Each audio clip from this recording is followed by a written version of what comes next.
আসসালামু আলাইকুম। আমার নাম মোহাম্মদ শামীম। আমি হইলো গাটাইল থানার ডিগর ইউনিয়নের মাইদারসালা পোস্ট অফিসের এই যে টেগুরি গ্রাম আমাদের। এই গ্রামে আমরা খুবই ভোগান্তির শিকার হচ্ছি। আমাদের রাস্তাঘাটের কোনো সুব্যবস্থা নেই।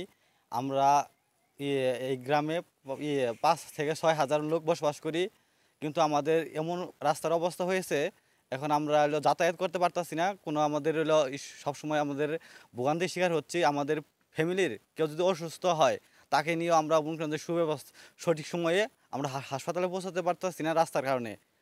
আর আমরা যেহেতু এই যে বাংলাদেশের একজন নাগরিক, এর কারণে আমরা হলো সরকারের সব কিছু ট্যাক্স দিতেছি, সব কিছু দিতেছি সঠিক সময়ে, তবু আমরা কেন এই ভোগান্তির শিকার হচ্ছি?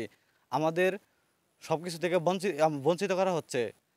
তার মধ্যে আমাদের যে আছে, আমাদের এই এলাকার প্রচুর ছোটো ছোটো শিশু বাচ্চারা আছে, তারা সঠিক সময়ে কী করছে, এই কাদার জন্য স্কুলে লেখাপড়া করতে পারতেছে না।